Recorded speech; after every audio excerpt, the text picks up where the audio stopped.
Right now, I'd like to turn the meeting over to Steve. Good evening, everybody. Thank you for having me. I'm Steve Adamczyk. I'm a partner with Adamczyk at Boast. We've been working with the board for a number of months now, the committee, to put together a set of amended and restated covenants. It's a series of 3 documents. The first one being the Declaration of Covenants, Conditions, and Restrictions. The second being the Articles of Incorporation. And the third being the bylaws. There are 3 reasons why communities do this. 3 important reasons. The first is that your documents were originally drafted in 2001 by a developer who has an interest in writing documents from a developer's perspective and not from a homeowner's perspective. Having been on both sides of that fence, I can tell you that they are intentionally written that way, and that the provisions in there sometimes are not in the best interest of the community that you bought into from a post-turnover perspective.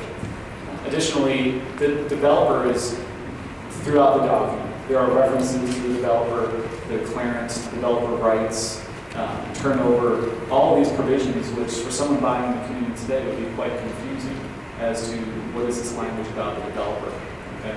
Also, your documents were written at a time when the development could have included condominiums and could have included other types of housing, which if you look through the documents, they talk about provisions for sub-associations of condominiums. Well, as you know, that didn't happen. So from a buyer's perspective, that can be quite confusing. The second reason why we do this is that it gives you one stack of paperwork to be able to have, which constitutes all of the covenants. After the original 2001 declaration, there was a number of amendments. They were all by the developer. Little tweaks here and there, bringing in different pieces of real estate or changing for certain things here or there, changing the number of lots from the 700 and something to 580 throughout the documents. And there were 4 or 5 amendments. And so from a simplicity standpoint, the question is, well, which document are we looking at? Are we looking at the 4.1 from 1990, from 2001, or the 4.1 from the amendment 2006, or which one are we looking at? And likewise, when you go to sell your home, you're required to copy the HOA documents to a buyer. And oftentimes people won't print off the amendments because they don't know where to find them, because they were drafted after you originally purchased your home. If you're an original purchaser earlier on in the community, you didn't have that amendment because it wasn't recorded yet, right? It wasn't approved yet. So what we're doing is we're bringing all those documents into one. So no longer is there the original declaration, or would there be the original declaration with 5, 6, 7 amendments afterwards. It's one document that we're basically condensing everything into. And it's a restated document, all right? Which means that we're replacing what's there. For us to go through and underline and strike through and fix the entire document word by word by fitting the good stuff in with what you have right now, it would take 3 or 4 times the cost, to be frank with you. So we have a form that we know is up to date with statute and code, and we fit what's good in your current documents into the form. It's a much cheaper and quicker process. And the result is that you have one document that you can look for your declaration without the amendments, one document for the bylaws without the amendments, and one document for the articles that you can look to without the amendments. Okay? The third reason is that in 2001, there wasn't even a homeowners act under Chapter 720. There was no Chapter 720. The idea of a homeowners association was buried in Chapter 617, which still, at the time, governed not-for-profit corporations. Okay? So as you can imagine, just like the condominium statute, which started much, much earlier, the 720 has evolved immensely, especially over the last 4 or 5 years. So when these documents were drafted, there simply wasn't a statutory framework under which to work with. So now that we have so much more guidance in terms of whether it be arbitration decisions or court decisions, or Chapter 720 itself, or the flushing out of Chapter 720 over the years, we're able to now make sure that the documents are, I don't want to say up to par, but they're certainly up to code with what has been adopted by the legislature and what they deem is wise for single-family home communities, similar to Saturnia Lakes. So those are the 3 reasons why we do this. I've done dozens of amendments. I've done a number of these restatement projects, and those are the 3 reasons why we do it. Again, first, because the developer wrote these from their perspective, not yours. The developer is referenced throughout the document, which now has absolutely no relevance whatsoever. It's only confusing. The second main reason being that we're condensing all those amendments into one document. So there's no more, well, the 2006 4.1 and the 2001 4.1. There's just the new restated 4.1, okay? And the third reason being that at the time these documents were drafted, there was no statutory framework. There was minimal. And now we have an entire chapter of Florida statutes devoted to homeowners associations. And so we want to make sure that the documents reflect what this legislature has deemed appropriate for homeowners associations and constitutional links. So that's why we do this. Most associations, even the condos that have been around for 20 or 30 years, they've done it once, sometimes done it twice, sometimes done it 3 times, because things change. The statute changes, the way development happens changes. Your documents, one prime example is that your developer had a lending company. Okay? Your developer had a lender, in-house lender. And these provisions basically say that if a foreclosing bank forecloses and takes title, guess what? The bank doesn't pay a penny, right? Which is so much more restrictive and against your interest than even the statute was and is now, okay? Because they knew that when they lent the money to their in-house lending company, if the in-house lending company had to foreclose, they would have to pay past due HOA dues. Whether it was their lender or whether it was at Wall Street or the mortgage-backed security, whoever they sold the mortgage to, they put that in there so that people could borrow money and that lenders would lend it here. And which is a good thing, but at the same token, they did it with the idea that they were protecting them, not you. So the proposed documents, one of the main reasons to do this is say no more of that. That if you're foreclosing first mortgagee, after $30,000 wrapped up in past due HOA dues, interest, late fees, attorney's fees, costs, and all that you're at a minimum responsible for what the statute provides. Okay, so that's one of the main reasons why we're doing this. There are many other, but that's an example of, you may not realize that that's what they actually said. So it's worth it to dig deep and realize what we have and how the statutes and how the laws changed over the last 5-10 years and how we can make things better. So I'm sure there'll be some discussion. I'm, of course, able to answer any questions. I'm able to highlight some of the differences if you want me to. You can give some examples and then we'll go all the way through it and then we'll ask them. Sure, yeah, I'll give a couple more examples. Another one being the fact that in 2001, the statute said nothing about lien priority rights. Okay. The statute back then said the documents have your association has a lien when the lien says they're effective. And in the documents currently, they say the lien is effective when the lien is recorded. Okay? That's very different from what the law is today. Today, the law is that the lien relates back to the original declaration. So right now, your lien priority date should be 2001, no matter when you record it. Unfortunately, these documents say that your lien priority is based on when you record the lien. So if the association is 3rd or 4th in line, under the current documents, they're 3rd and 4th in line. Under the proposed documents and what the statute says today, you're first in line to everybody but first mortgage. Okay, so that's a huge advantage that you may not realize, but that's what's there right now. Because at the time, that was the law, and it was not nearly as good for you as it is today.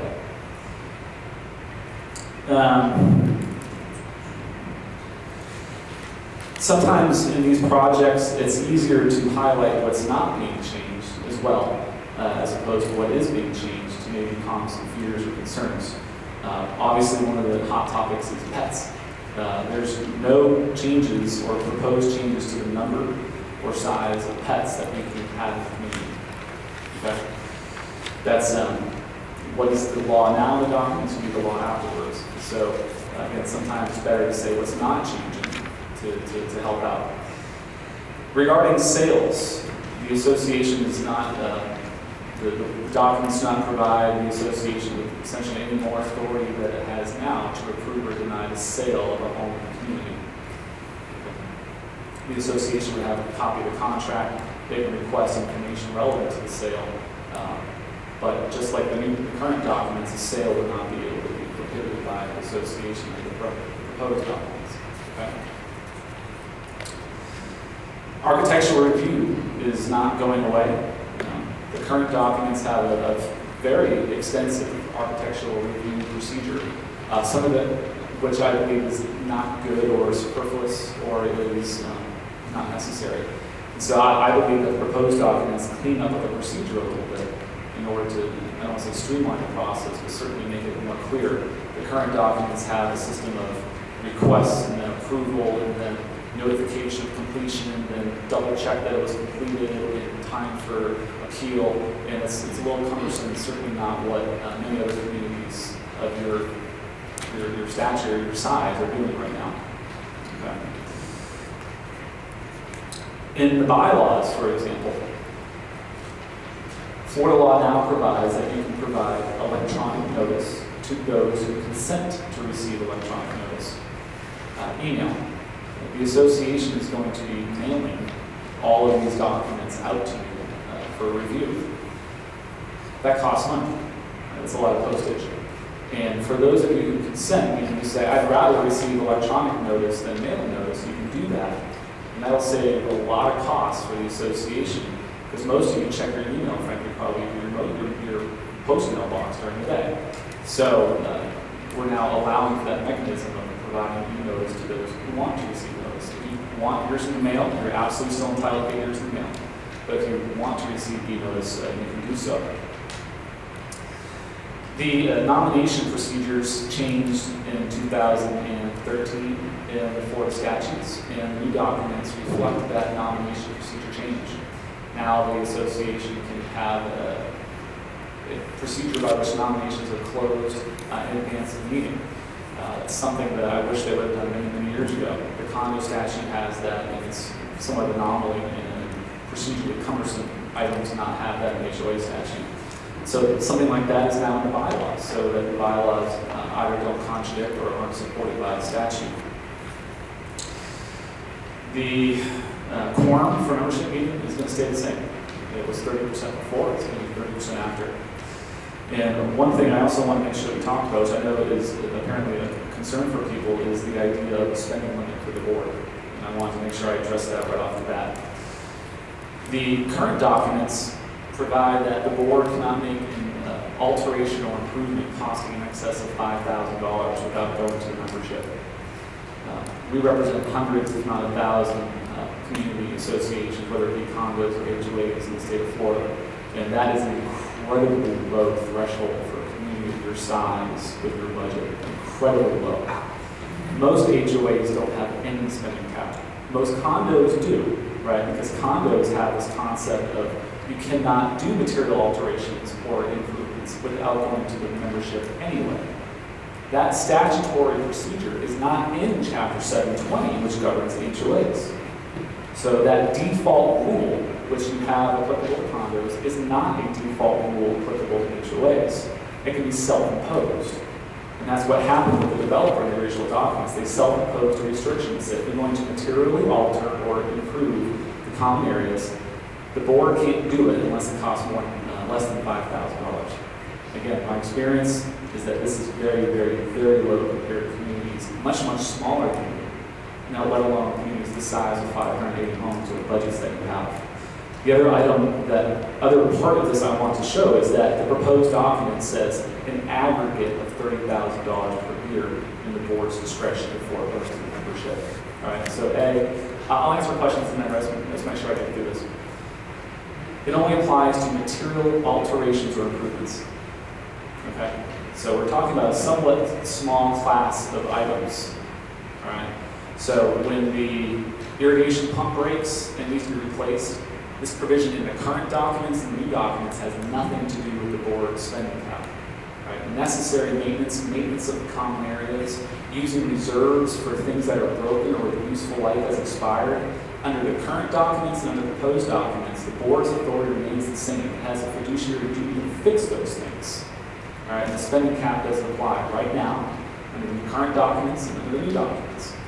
What we're talking about is material alterations or improvements to the common areas, where right now it says you can't do it if it costs more than $5,000 without going to the membership. What the proposed documents say, an aggregate of $30,000 per calendar year before going to the membership. So I'm happy to discuss with you. I'm sure there are questions. I'm sure the board is going to be discussing this as well. But I want to make sure I calm the fears that I can, which is that This is, even at 30,000, it's a relatively low threshold for an HOA. And I want to make sure that there's no misconception out there that this means that the board can spend $400,000 a year willy-nilly without going to the membership. That's absolutely not what we're talking about. So this is a somewhat small sliver of things that come before the board, right? Material alterations and improvements. And the cap is adequate for 30 per year. For example, if the association wanted to install some additional security cameras, right, it costs $5,001 in the current documents. There's some extreme circumstances for maintenance or whatnot, but if they just want to do it for the sake of doing it, they could do it without going to the membership. Right? And trust me, I've seen these bids, $5,000 for security cameras will not get you very far. All right? Nowadays, when you're dealing with large communities, $5,000 does not get you very far in anything that you're trying to accomplish. And so that was one of my recommendations to the board, that they needed to address that because it does strap their hands, so to speak, to be able to do things which they believe is necessary to improve business judgment of the association.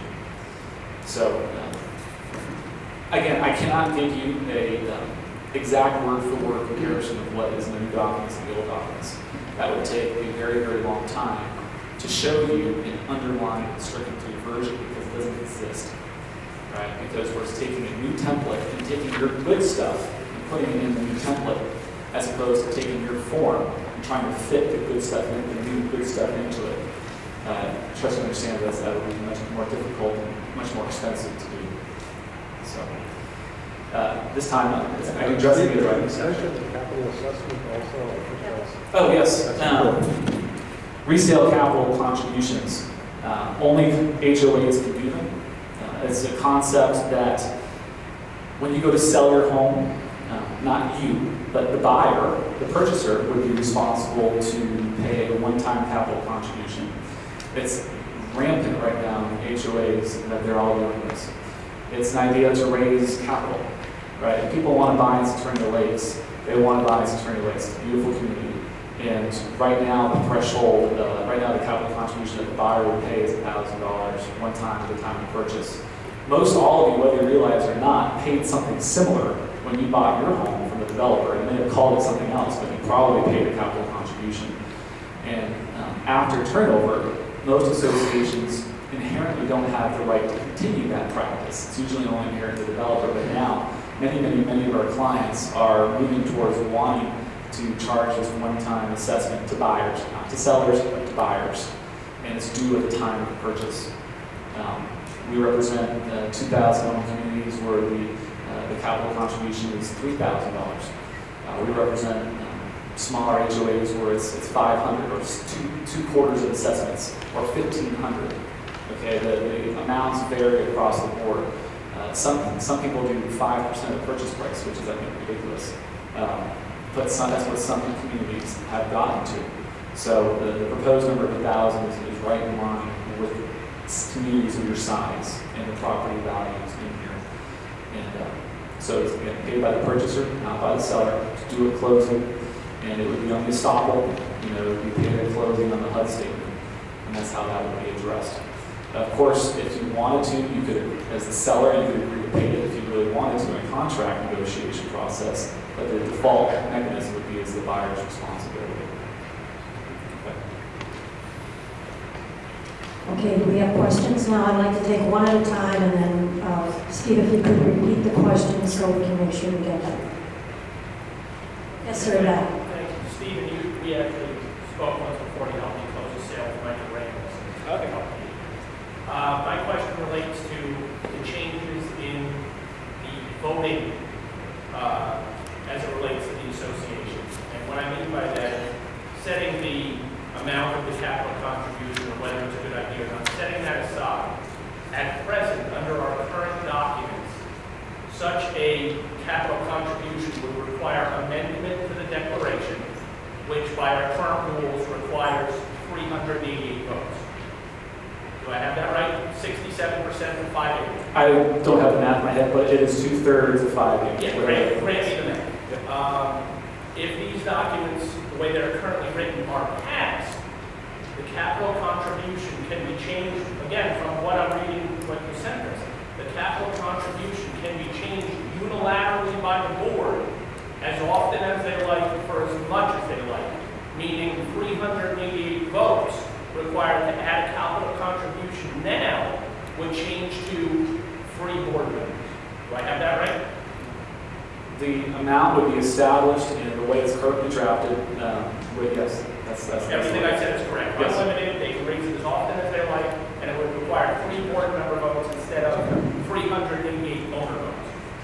After it's established, that's correct, and which is not an uncommon mechanism. I drafted the Respectfully, you're a process. heck of a salesman, I just wanted to discuss Sure. that. Now, as it relates to passing other amendments to the declaration, right now, any amendment to the declaration requires a 2/3 vote, or 388 of us have to agree. Should these documents go into effect, it now will require only 2/3 of a quorum, which is 30%, meaning 2/3 of 30% or 116 people. So 388 yea votes will be replaced by a minimum number of 116 yea votes to pass any amendment. Do I have that right? It's a little bit of a mischaracterization because the more people who show up in the quorum. Well, I'm just asking for Right. the minimum. Right now, the minimum is 388, and seeing as I don't think we have a quorum tonight, and this is the most important thing affecting the association in my 10 years here, right now, the minimum number is 388 for any amendment to the declaration. After the passing of this, it will be 116. Again, 116 is a little bit of a mischaracterization. No, it's not. It's the minimum number. But that's only assuming you have an exact 30% quorum. If you have That's my 40% question. show up, that That's my number question. goes up. The minimum number to pass it will be 116. That's correct, but again, you have to clarify. That is correct. You have to clarify it, but it depends how many people are in the room. Saying 116 is not correct. If It there's is correct, If there's because the 40% question who I'm show up. asking, the question I'm asking is the minimum number. There can only be one figure, and 116 is it. He's right about the number, but that's He's assuming right about it. exactly 30% show up. I'm done. Okay, thank you. Anybody else have a question? I have basically same comments. I signed up to speak. Section 4 is what he brought up the first time, that the board, 3 people out of 580 can change the capital contribution amount anytime, any amount that they want. I think that's a poor thing for us homeowners to have to go through. This board may be fine. Future boards, I don't trust. We can get some really bad boards in here. To the second one, the proposed declaration about item 6, which talks about $30,000. You characterize it different in your comments than what's written here. If it's an aggregate amount for the total year, that's one thing. If it's $30,000, whenever they decide to spend it, that's another thing. Okay? And then I want to go on to topic number 8, which is exactly the same topic he brought up, that the minimum requirement for the voting, the way this is written, is 116 versus 387, which is correct. And I have a real problem with that. Our documents are the only thing that protects us homeowners from a renegade board. And these changes, these 3 changes that have been talked about are made available to the board. Your rights as a homeowner have been dramatically diminished. And an errant board in the future can go off on their own and do what they want. They can spend your checkbook and you don't have any recourse. That's the 3 things I found in here. Now, until we get the full write-up, there may be more. But those are the 3 significant things that take away the homeowner's rights and give it to 3 members on the board. And I'm totally opposed to that. And I hope the rest of you. Me too.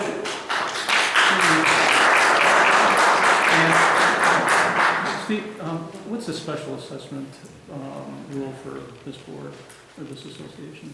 Do you know? And here, He asked, I'm sorry, I was told to repeat your question, I did not. His question was, what is the special assessment mechanism or approval threshold of the documents? On the top of my head, I don't know if I will be able to tell you. what it is now. Yeah.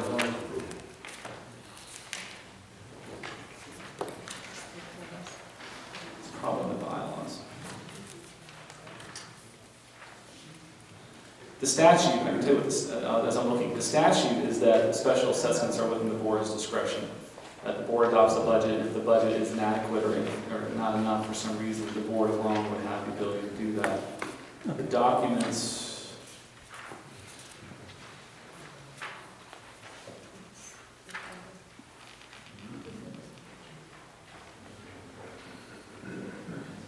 the proposed documents would say the total of all special assessments coming due in the fiscal year should not exceed 15% of the total annual budget for that year, including reserves, unless a majority of the total voting interest present in person by proxy and meeting first consent. So there is a cap in the new documents under the board's ability to special assess. So my point is that right now the board has the ability to special assess every year 15% of what your budget is. And That's not, you're wrong. The current board, Oh, the what current kind of board, well, I mean, the current board knows this, because we did it 2 years ago. The special assessment requires it to go home. That's right. that's not what he said. I'm reading the proposed documents. Oh, wait, he's reading it, so.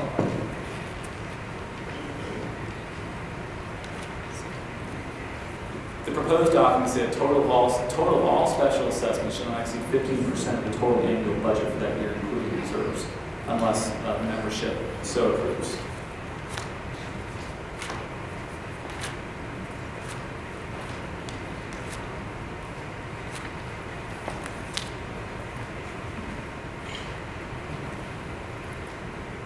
I'm looking for who has the power to special assess. Right, well, the answer is that the board of directors is in control of the budget. Okay.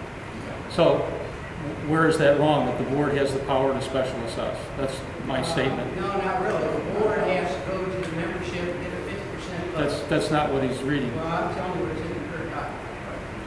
Okay. I know what's in that document. Well, I'm on 2 other boards, and the 2 other boards that I'm on, we have the power to special assess without going to your association. Well, it's not what it is. Please, No, that's not the point. The point is that the board, if the board has a fiducial responsibility, they're going to find another way to do that. And we're worried about wait a minute, let me talk. I let you talk. And I didn't interrupt you.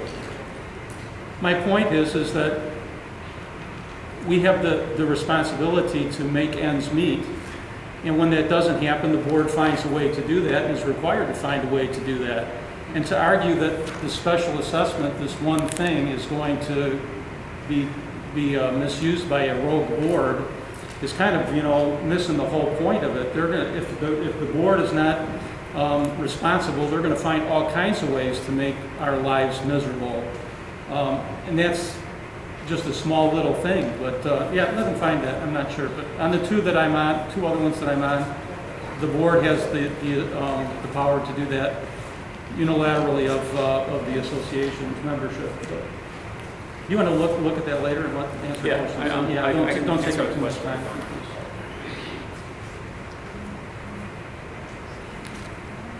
Yes, sir. comment? I can have a question that I'm a little confused on. Take a seat. I'm not going to talk about the Comment. Take a seat. I'm sorry? You don't have Take to a approach seat. the board. I'm not approaching the board. How can we hear? I'd like to ask this question. You want to raise it from $5,000 to $30,000, which is a $600% increase. Obviously, somebody has a project in mind that we don't know about. Okay? My question is this. If we give you the authority to spend $30,000 at any time, and I'm going to take a hypothetical here, Steve, and we spend it 5 times this year, that's $150,000. Now, I'm not saying that's what the board's going to do, but it's very possible if they want to, they can. How do we get that money back into operating budget? Do we get a special assessment from the board because we are broke? Is that how the money's put back if it's overspent? Because at $5,000, we have a right to say no to anything we don't want. At $30,000, they can spend it 3 times, 5 times, 8 times, 12 times, 15 times, with no recourse. We would just like to know if you spend the money, and let's say you spend $150,000, I'm not saying you will, does it mean we have an assessment back to replenish the budget? I think it's a very fair question. The memo did include 6 very important, 7 very important words. Okay? So the proposed document says, in the aggregate, in a calendar year. Okay? That's not what's in here. I recognize it's not on my program. I recognize that it's those 7 words on there. I recognize that. The proposed document says, in the aggregate, in a calendar year.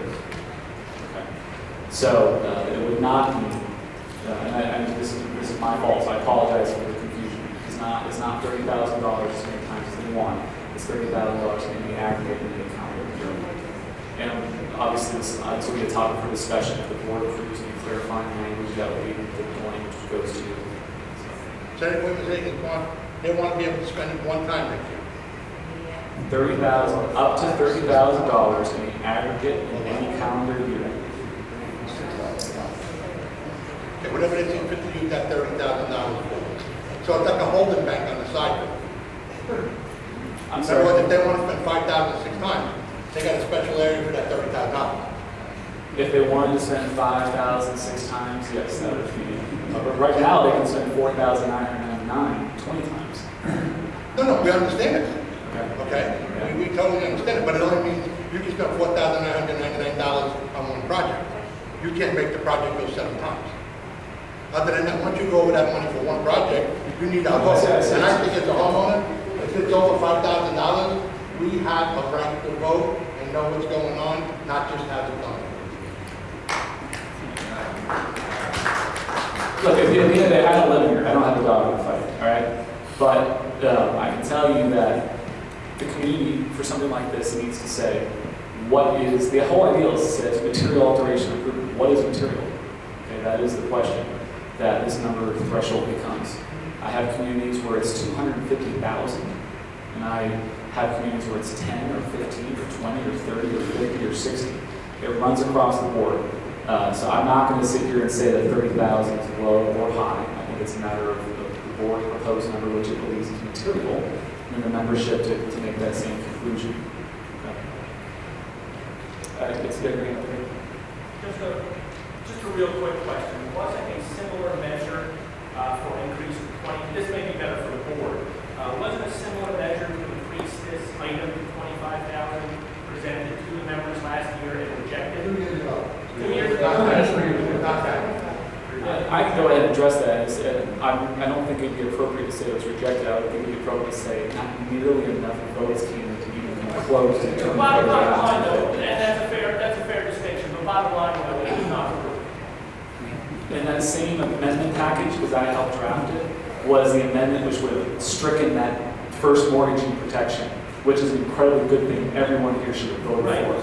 and you're a heck of an attorney, but at the end of the day, that request to increase it to 25,000 was not approved. It did not receive enough votes. That is it. It did not receive enough votes. It was not approved, but you're turning into a negative connotation. The gentleman in the green.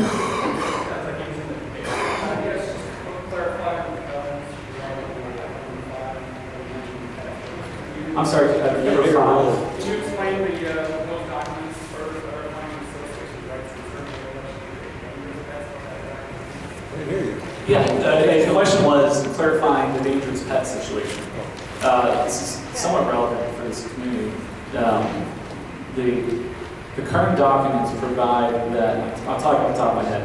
The current documents provide for removal of, I think it's nuisance pets. There is currently a mechanism for the removal of a pet, which is nuisance. I wanted to make sure that there was language in here that said if there's a dog attack, right, on a person or a child or whatnot, that the dog could likewise be removed under the same grounds. So right now, I think the current standard is nuisance. I wanted to make sure it was expanded to provide for the dangerous pets in terms of attacks and whatnot. That's been a problem in other communities that I've dealt with. Yes?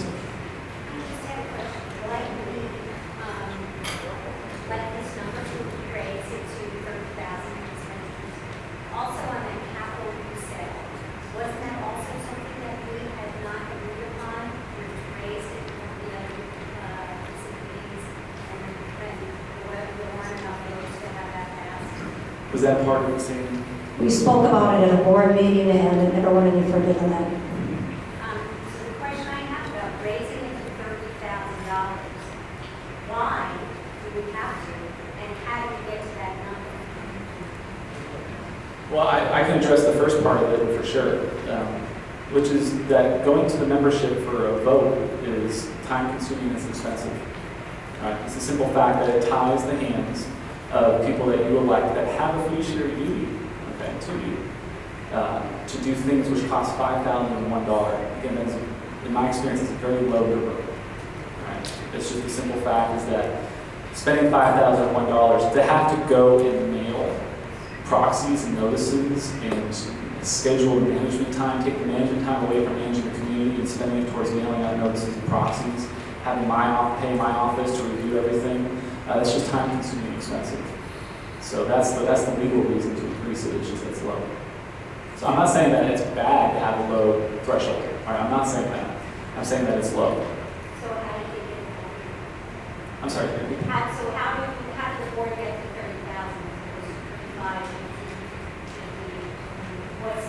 Why did that number Well, I mean, if the $30,000 is an issue, I guess, can you see that, what would you like to see? $5,000 is way too low. People are always complaining that we're not getting anything done, and our hands are tied to get it done, and to take everything to the association complete is very time-consuming and very expensive, like Stu said. So, do we have some recommendations of what it could be that we could all agree on? I guess that's the point that we're looking at. It's okay with you, sir. I think she's let her finish. Okay. I understand what you're saying about asking us to come up with a number, but how do we come up with a number based on your experiences to see what projects need to be done that we couldn't get done because there weren't enough votes? We have to give us some sort of information to come up with a particular number. And one other question is, if we don't agree on these documents, we have some exceptions to certain clauses in these documents. Does that mean that the documents do not get changed at all? No. We can, there's multiple ways of approaching that. I'm sorry, so I'll let you finish your question. There are multiple ways of approaching it. The simplest way is an all or nothing vote, up or down. Right? So having so many good things fail for one bad thing would be unfortunate. Okay? So what you can do is have it be the A or the B. Right? So say, with the exception of 4.2, do you approve the document? Now, regarding 4.2, do you approve this change? Right? And so there's a couple ways that we can go about doing that. It's a little confusing to do it that way, I'm not going to lie, but it can be done so it's not an all or nothing vote. So, the gentleman in the blue hat is next. Okay, you made a statement earlier where right now, and this is in regards to the $30,000 that everybody seems to be kind of concerned with. As of right now, they can spend up to $5,000 without homeowner approval for 20 times. Is that what you said? No. I was picking a number. I'll go ahead and read it. So there's one time for the whole year. No. Okay, so there could be 20 projects. Okay, there could be 20 projects, and they spend $4,999. That's almost $100,000. Right now, in this new proposal for $30,000, that's all they get for the whole year. If it says aggregate, that's one time they get for the whole year. Let me go ahead and read what's currently in the document, because I do think it's important, okay? And this helps kind of decide, when I talk about material, this kind of helps decide that. The current documents say the association, by action of its board, may make minor and insubstantial alterations and improvements to the association property, having a cost not in excess of $5,000. All other alterations and improvements must first be approved by a committee, right? So what they're saying is when the developer wrote this, they said minor Insubstantial alterations are things less than $5,000, right? The idea is what is material? What goes past the threshold of saying, well, this now makes sense to now go to membership. And you're absolutely correct. This does not say in the aggregate. This says $5,000. So any minor and insubstantial alteration and improvements, not in excess of $5,000. So you're correct. If there are 20 projects, it would be $100,000. Now, if it is a material alteration, it would be capped at $30,000 before it goes to membership. So it's a year-by-year thing, I guess. Yes, sir. Yeah, I was trying to get my head around this. So what you're saying is that $30,000 is spent is not per project per year. It's for all these material alterations and substantial additions in aggregate for the whole year. You got 10 grand here, you got 15 here, you got 5 there. Anytime you go over that, so it's not 30,000 here, 30,000 there, 30,000 there. No. Second thing is, why do you feel it important to change the 2/3 vote to 2/3 of one? Other than the fact that you might have ended up people voting on a certain project, which is not anybody's issue. This isn't, again, the approval threshold is something that you see the spectrum. Right? There's no right answer, there's no wrong answer. I had a condo community of boat slips up in Fort Myers that had required 75% of everybody to make a change. And they never, ever, ever, ever got anything done. Okay, so they reduced it to 51 of the former 51, I can't remember of everybody, but they had, no one got their vote out of that boat slip without voting on the issue, just to reduce that threshold. It just makes it very difficult when you come across things which are difficult for the association to move forward with. There's no good answer other than sometimes amending the documents is necessary. But then what's going to prevent someone, the problem is that you get a person on one of the other side of the issue, say, you know, all your money's coming in, and with one vote on one side, you end up with 4, but 2/3 of, you know, 200 people will be able to vote. Your concern is not invalid. Steve, can I make a comment? Sure. The very best reason that I can think of to make that change is that it is nearly impossible to get 2/3 of 580 households to vote on anything. No matter what it is, free ice cream, I don't care. 2/3 of 580 homes, it's virtually impossible. Now, we've been advertising this meeting for the last 3 weeks. We've sent out email blasts, we've done everything but beg people to come. We don't have 10% of the homeowners here. So the very best reason to make that change is if you don't make that change, nothing is going to happen. Nothing, good, bad, or whatever.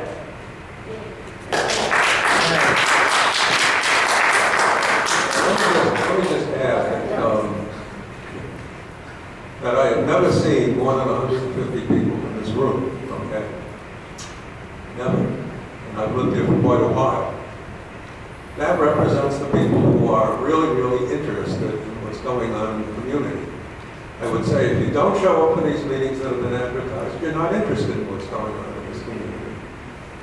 That 2/3 vote is by the people who are interested in what's going on in the community. Those are the people who really care what happens. There's a lady in the back. Wait, she's been raising. Yeah. The attorney was just saying, you know, we're going to avoid the cost of these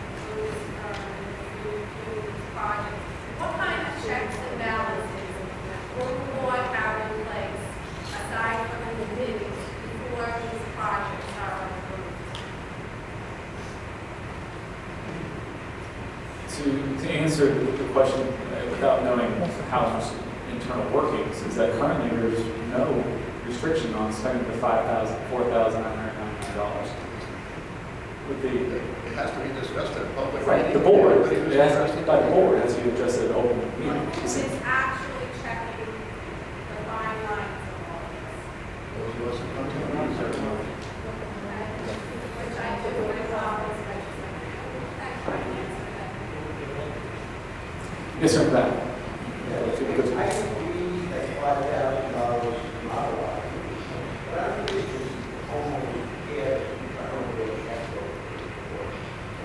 know what the board give us some examples over the last year, where this $5,000 figure can be down into doing something, and maybe we can raise it to $10,000. I don't know. But can the board give us examples of why this could implement the 2 or 3 projects over this year that they couldn't get done because of this $5,000 limit? The fountain. Passing mark. Well, the first one would be the fountain at the front end of the property. If we would have had more dollars to work with, we could have made that much more impressive than it is right now. And you No, didn't put that's passing number one. mark. Could you give us 2 more examples, please? Passing mark. Or you going to change the passing mark? Well, Passive Park is another one. We'd like to put some more lighting over there, and we'd like to put some cameras in there so we don't have the problems that we're having with some of the areas. And that's going to cost more than $5,000, and to get a whole group of people together to approve that is almost going to be impossible. The putting green is another. I mean, we have people that would like to have something else put there. Right now, the only thing we can do is maintain it or replace it. We can't change it. Putting green. Putting green. I'm next. Okay. I'm next. I'm next. She's waiting for her. I've been raising my hand and she's been ignoring. Okay, I have a question. Last year, when you told us, okay, I'm sorry, Cal, but last year, what did you ask us to raise it from $5,000 to what? For last I year? believe 2 years ago it was $15,000. Originally, it was to 25,000, but then it was reduced because people were present. Okay, I guess it was originally 25,000, and then people were afraid, and it was reduced to 15. All right, if we had said yes to $15,000 2 years ago, it would be $15,000 again. Why do you have this board here? Yeah. I mean, you guys are talking about dollars, pennies, in between 5 and 100,000. What the hell's the matter with you people?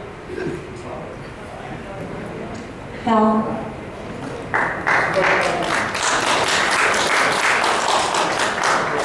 For 12 years, we've gotten along with $5,000. Well, we have, It's 12 years, and the community has done well, and we haven't changed anything, okay?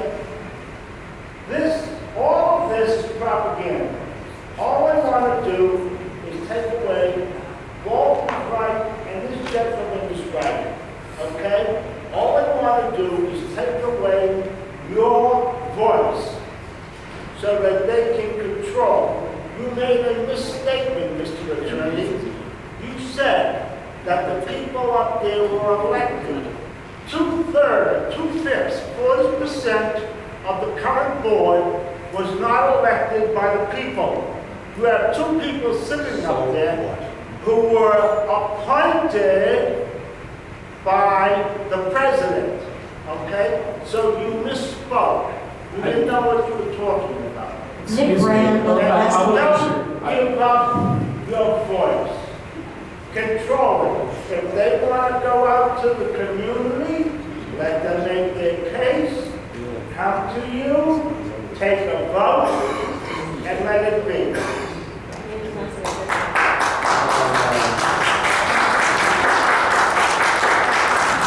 The bylaws provide that vacancies are filled by the board, so when you vote for people, you vote knowing those people are going to fill vacancies in the board. I'll go ahead and repeat, sorry. The bylaws provide that vacancies in the board are filled by the board of directors. So when you vote for a board, you also vote for the people who are going to fill vacancies until the next election. No, that's a legalese. That is correct. What you said, the documents say. Absolutely, I agree. But the board, after the election, if they really wanted to, can tell A to resign, can tell B to resign, appoint C, appoint D, and get the board that they want so that they can control things. But what you say is right. What they did is legal.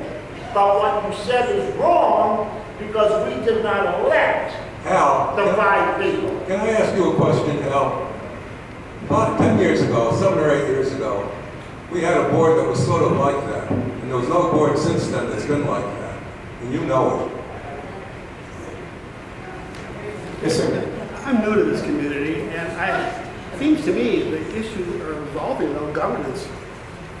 So, are there any changes in the documents that relative to the governance of the HOA, elections and that kind of thing? Well, the whole document is the governance of the HOA. All three of them are the governance of the HOA. I can tell you that right now, there's a board of directors of 5 people. They have the authority given to them. Can you repeat this question? Sorry, the question was, is there any change in the documents regarding the governance of the HOA?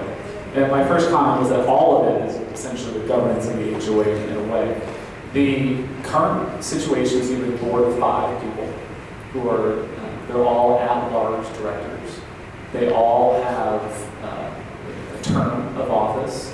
Those terms are not changing. The size of the board is not changing. The ability to delegate or to hire management to help operate the association is not changing. The notice for board meetings is not changing. Most all of that is dictated by 720, and I couldn't change it if I wanted to. Okay, the governance that we're talking about, or some of these more hot topic items, are how much can the board spend on material alterations without seeking membership approval? You know, those are the types of governance issues. And 720 dictates so much of the governance of the association that there are some variables, and that is one of them. Another question. Yes, sir. Let's go to the financial aspect of these mortgages where the banks foreclose. All right? You say that our documents limit what we can do in order to collect assessments or go after the banks to collect the assessments. All right? 720, the new law, spells out specific steps and things that have to be taken step by step in order to go through the process. Is that correct? I will elaborate completely on 720. There's no step-by-step process, but there is a statute which sets what the bank is responsible for. But there's times within 15 days. I don't know because I don't have it in front of me. For example, 15 days approximately, then 30 days later. It lays out things of that nature. Doesn't know what you should do and can do. I don't want to say yes now. I'll fully explain the situation. So if you want to finish up, I'll fully explain. Okay. If our documents are contrary to current law, what dictates? I'll go ahead and answer the question because there's a little bit of an explanation. The current statute, 723.085, provides that the liability of the first mortgagee, his successor, or sign for past due assessments is limited to the lesser of the following: 12 months of assessments or 1% of the mortgage debt. All right, so let me rephrase that. Right now, the statute says that the first mortgagee or his successor or sign takes title. Their responsibility for assessments is limited to the lesser of the 1% of the mortgage or 12 months of assessments. Okay. So it could be $3,000 on an account that has $30,000 past due. Okay. There was a case called UC Bank v. Coral Lakes in 2009, I believe, which said that if the declaration provides less than the statute, the declaration is going to control.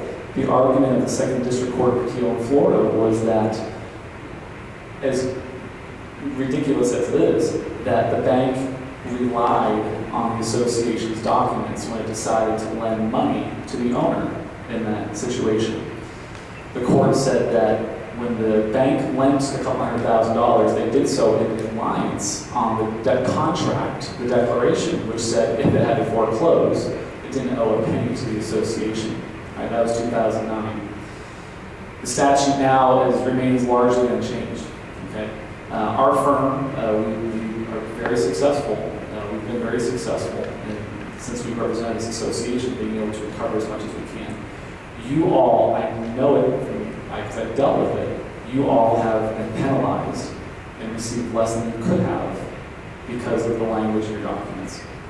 I conclusively say that because I was part of the process, where the bank said, well, look at your documents, HOA. You said right there that I don't have to pay you anything. And they said, here's a copy of the Coral Lakes decision, and you can take a goose egg. That has happened. If the language that we're proposing was in the documents, or no language at all, right, then we'd at least have the statute, which would have given you a lot more than nothing. Yes, sir. Being in business, as you know, from past experience, I know it's an excellent idea to update the docs, and I'm negotiating with homeowners associations for reduced settlements all the time. I get that, and that's a great reason to review our docs. I think I can speak for some of my fellow homeowners, I can certainly speak for myself, that what is off-putting is putting in other things, okay, unrelated to updating our documents, that in some cases, the ownership has rejected it or not approved in the past, okay, including a map, people in political positions, whether they be Congress people or homeowners boards, who are doing nice things for no money. But political people do what they always do, and take power from a lot and want to put it in the hands of a little. And I have never in the history of mankind seen people write themselves authority that they don't use. Oh, you don't have to worry about it, Mr. Sherwood. Then don't put it in our documents if you don't have any plan on using your unlimited right to add to the price a buyer has to pay for buying a home. Unlimited, residing with 3 people. You write that in because you plan on using it, okay? Or do you want to have the ability to use it?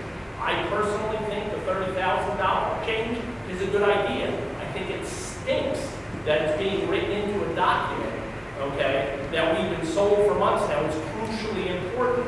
This is court. This is Congress court. This is the bridge to nowhere, where you guys couldn't pass it as a separate item, so now you're sticking it on something we're being told is very important. And by the way, it is. So that's offensive.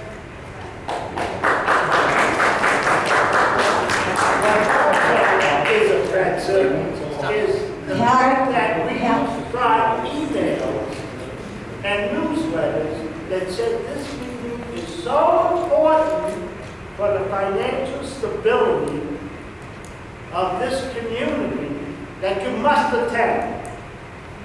If you count up the number of items in the documents, there are 19 items here, and only 6 of them are financial. So what does that tell you? This gentleman knows exactly what he's talking about. Don't give up your right to control and to vote. And you never answered the question of that lady right there. What are the projects that you could not complete? I'm still waiting for an answer. Excuse me, they gave 3 examples. Well, I'll give you a look. And then Mr. Chairman will be back. Does that microphone work? Does that microphone work?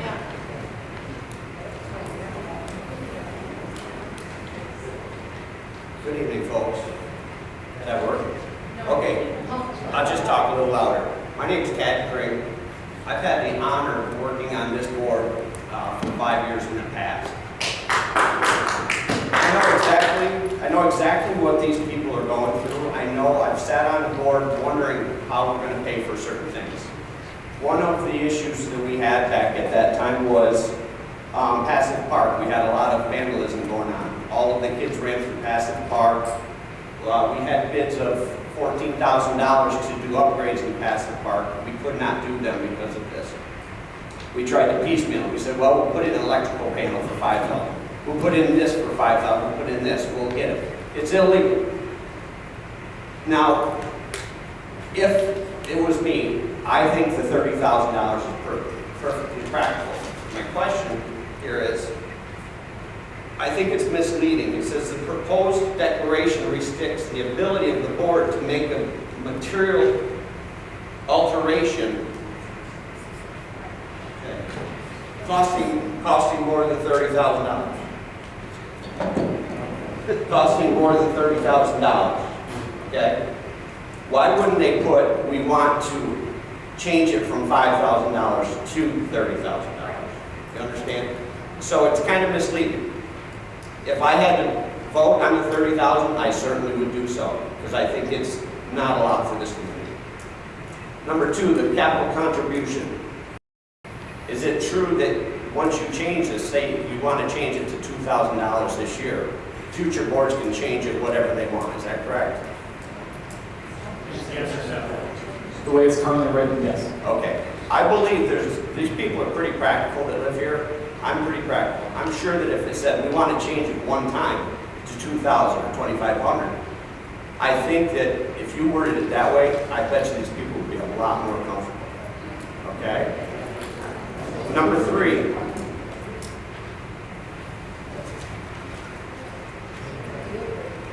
Okay, the 33% quorum. I agree, the 33% of a quorum that comes here, I don't think we've ever had a 33% quorum show up in this clubhouse. I agree with that. But to bring down the amount of votes to 116 people of the community, I think is a little bit far. These type of things, 116 people should not vote on what 580 people want. That being said, getting 580 people or a quorum of 65 people to vote on anything, it is impossible to do. So I think the two changes that I'd like to see is the wording of the 30K for the people that did not come here. They read it and said, oh, this is going to limit them to 30,000. What it doesn't say is it's raising it from 5,000 to 30,000, misleading. And I would like to see the fact that it says the quorum can be changed one time at X amount of dollars. I think you'd have a lot more votes and a lot more people on your side if you want to make these changes. That's just my input. And Thank you, Doug.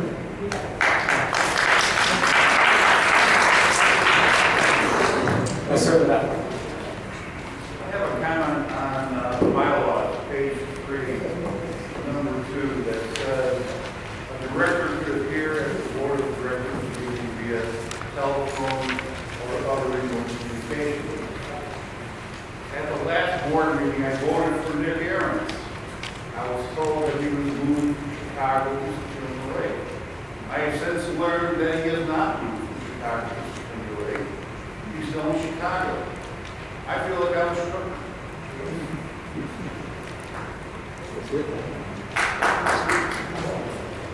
Who told you that? Who told you that? I got that impression during the meeting of the candidates. No, You were there. what I stated was we bought a home in here to retire here someday. That was all that I said. Something. Pardon? No. It was eminent. No, it wasn't. Okay, there's an eminent. When are you retired? I don't have a clue, and I didn't know then, and I don't know now. I wouldn't have said that, because I don't know. do you have the ability to alter this? Like you said, maybe $30,000 isn't the magic number. Do you have the ability to alter the capital Yes, contribution to we one? can. That's what I would highly recommend doing to make people feel more comfortable. But Ted, you can always include a note saying that that's happening. I don't think that has to be put into the document itself. Just include a note that says it was 5,000 and raise it to 30,000. Well, whatever it takes to make. We can do that in the cover letter that goes out. I mean, that's We can not- add to that cover letter and say this is what it was stated, and this is what it's going to be. Now, I don't understand your objection to the capital contribution. I mean, that's for people that move No, here. I want it. It it's not an objection, but it's an objection to you being able to change it every year. Well, that would be pretty silly, wouldn't it? I mean, That's what it says. well, it would be silly. If you don't need it, then don't write it in. I'm on your side, Joe. Can I please start? Sure. Any board that would keep raising a capital contribution would be saying, well, we don't want people to come live in our community. We don't want Well, you're people to doing buy it right houses now. here, and $1,000 won't do that. And if you're going to keep raising it, that Well, you're doing that it would be right now. outrageous. You're doing it. I agree with you guys. That would be silly. Well, the other thing that I'd like everybody to remember is that whatever we do on behalf of all, we are included in that. We're homeowners in here also. We have to live by the same rules, and whatever is passed for you is passed for us also. So we're not going to be irresponsible and raise it. And we would bring that to a board meeting anyway before it even happened and have a discussion on it. I would like to ask Al Brecker a question. $5,000 in 2000, the year 2000 is not $5,000 today.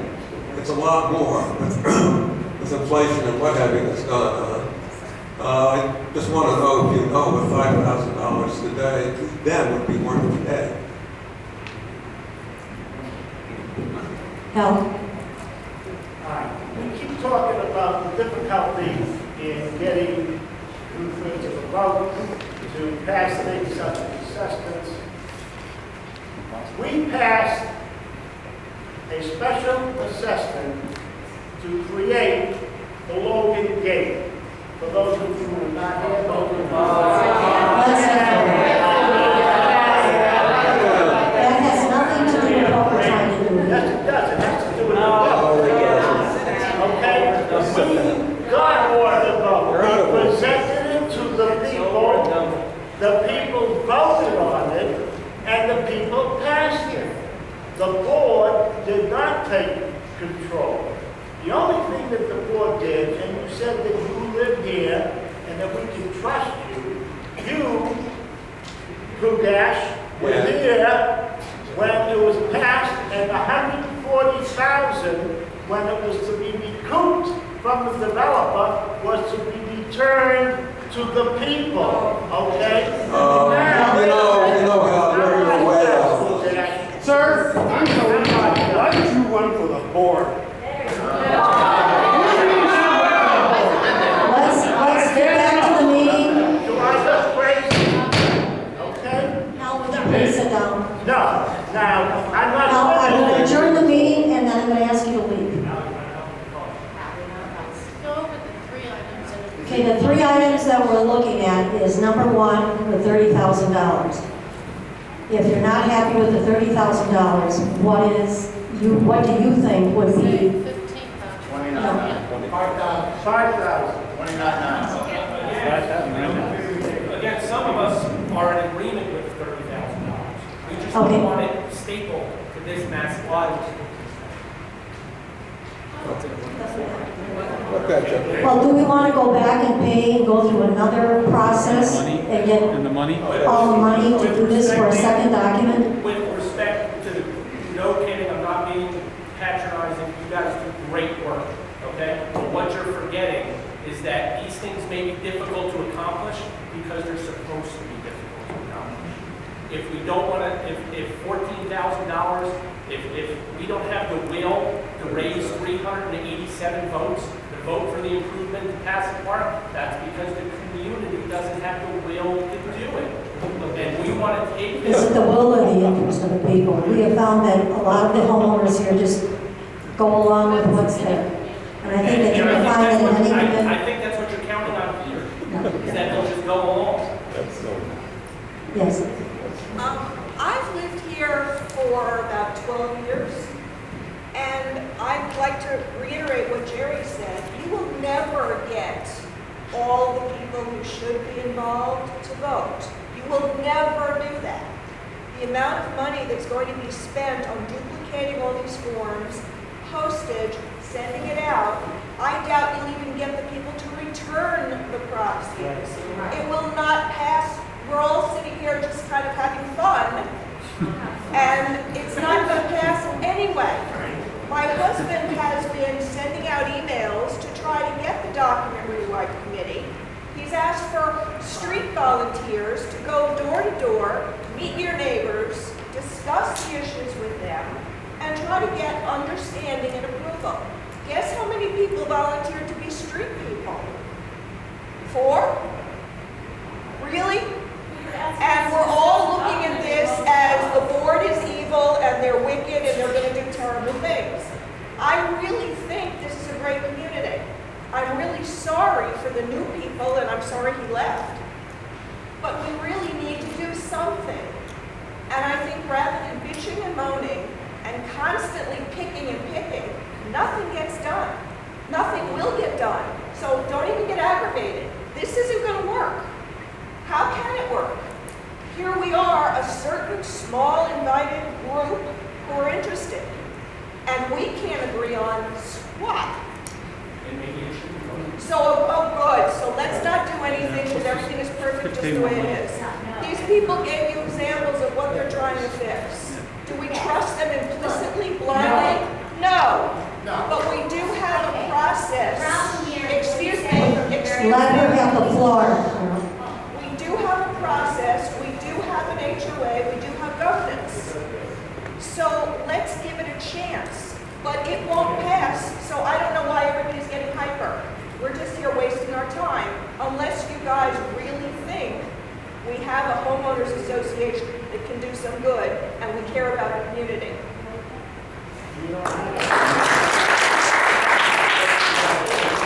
From the beginning. This was all about document revisions. Then you stuck in other things that have been brought up in the past. Every one of these clauses that relate to the document revisions, you have put in the last sentence saying why we need to change it, why it will affect us. Except for the ones you like the capital resale, like the changes to the 30,000. All of those are things that you put in there because everyone else has them.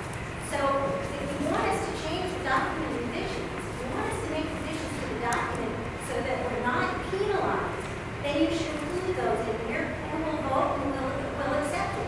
But all the other stuff you should really just decide on separately.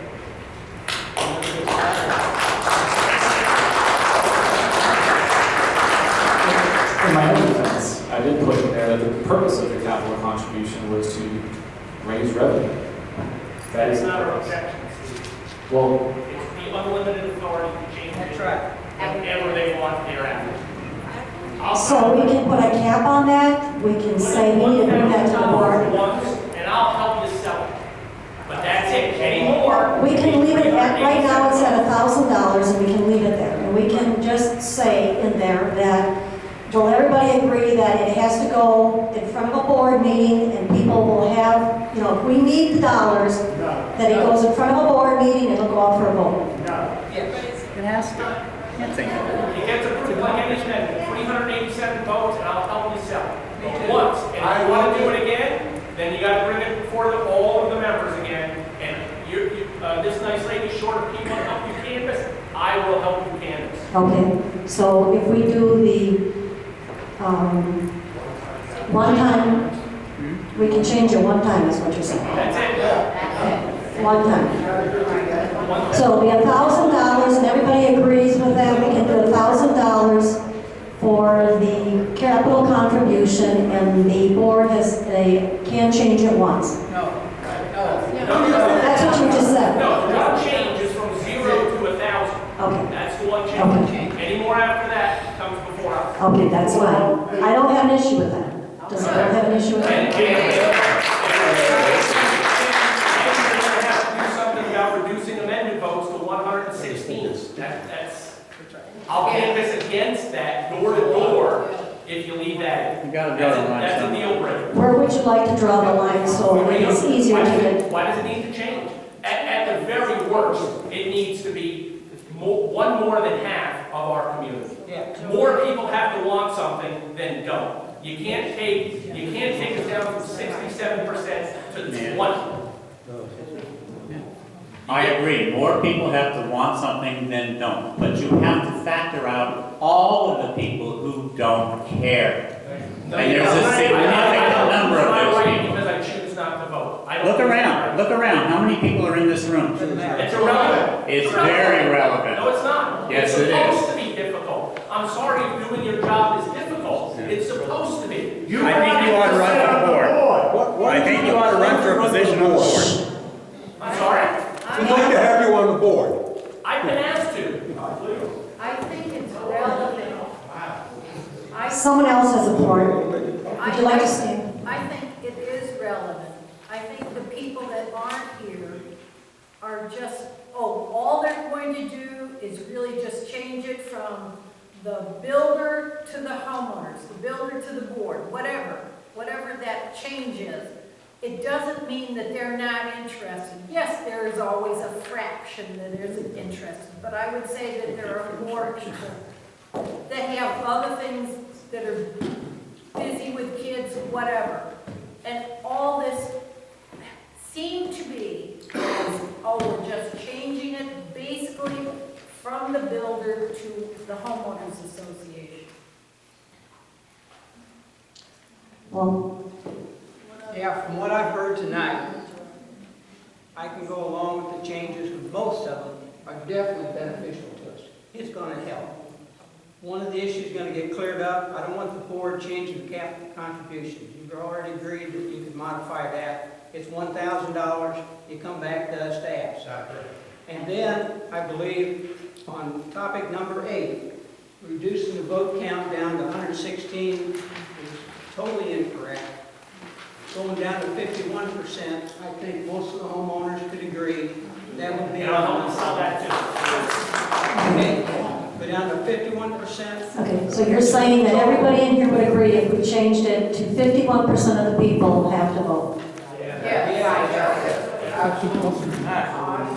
291. 291 is at the 51%? You want it easier? Okay, and then what about the 30,000? So I think it's okay. Everybody says it's okay. One In that, Well, it is, that's what Well, it it's says. $30,000 That's what within it's a calendar gonna say. year, which is Per less calendar than year. what we can spend right now. Yeah. The lady, and I have a couple of questions. First, I'll talk about the 30,000. It's 30,000 in a calendar year, but now what if you only spend 10 of it? Does that roll over to the next year, or is it over? How is that going to be clarified? no. It would be over, I don't think it needs to be clarified. It's 30,000 in the calendar year, there's no rollover. It's not a budgeted item. They can't go back to that money and say we didn't use it this year, but now we're going to now. Yeah, it would, they could save up a piggy bank and save up 120,000 in 3 years from now, or something like that. Well, I just want to, it may seem like a silly question, but I think it's a clarification. No, I understand. And looking at this, and looking at these pages, what I wrote down is, quite honestly, a lot of this seemed very vague to me. It isn't that I'm so much against it, it's just that it needed clarification. And I don't even know where some of these people, like changing our leases to allowing 2 leases per year as opposed to 1. Did someone ask for this? I mean, where did that come from? Why is that change even in here? There have been homeowners who lease their homes and would like to do it more than once a year. Okay. Well, I don't know if I agree with that one, but even the wording of that, I think would need to be changed. The resale capital contribution we discussed is honored by the board from time to time, that they can change it. I think that all needs to be changed. And the part about regulation of dangerous pets, I mean, what does that mean? He talked about it, but I didn't really understand what he meant. There was a dog attack in this community a couple of years ago. Yeah. Part of the problem of trying to enforce removal of the pet was there's a little bit of vagueness. Don't in you the call document. animals control, don't they handle it? They came in, but they didn't remove the pet. Okay, so the board's going to have approval or authority to remove the pet? Is that what you're... The documents currently provide that the board can require the removal, off the top of my head, I believe it's for a nuisance animal. And what we did is we added language that said, which I think is a good thing, that if there's a dangerous animal, that even though animal control won't, the board can require the removal of the dangerous pet. And then other things too, the other articles of incorporation, the indemnification of the directors. I don't even know what that's supposed to mean. That was something they're supposed to be. I think a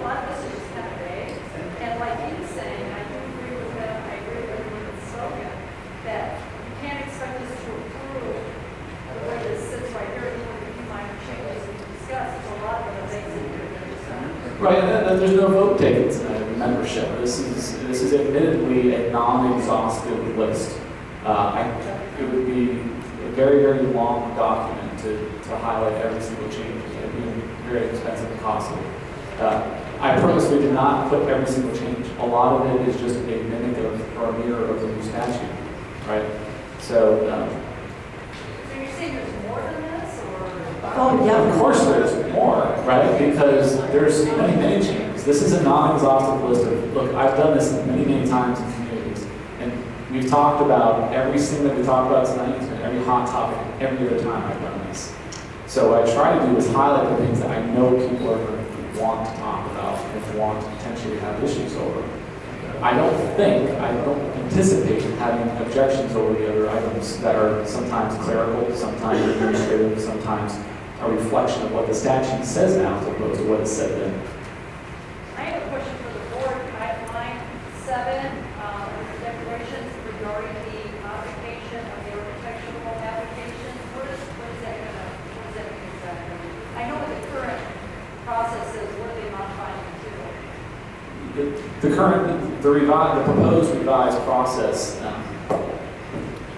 the current process has this mechanism where you request approval. If you get approval, you have so many days to do it. You have to notify the board that it was done. That triggers the board's obligation to go say, okay, was it actually done within so many number of days? And that's just, this is the only community I work with that has such a mechanism. And it just opens up the door for too many people to miss something, whether it be the owner or the association. The new process says that you apply, you approve, you get a time frame to complete with it. Right? That's pretty much, I don't want to say it's simplified, but it's not nearly as cumbersome from a, well, you go do it, tell us you're done, we're going to check it, we're going to tell you that it was done properly. I think it simplifies the process in that regard. There may be a change in terms of requiring blueprints if it's a type of change that would require some sort of a plan, right, or a set of plans, which is very common. The statute changed in 2008 to remove a lot of the subjectivity of architectural review, and so some of those changes from the 2008 statutory change in the documents regarding architectural criteria and stuff like that should be adopted if it's not already acted. I think $1,000 contribution is great. One time, leave it there. That'll be great throughout the path of our working. One for one thing to put operating. I totally agree with that. The $30,000 we're talking about, to clarify, you get $30,000 one time for the year, correct? That means all the $5,000 on you could approve are gone. That's right. So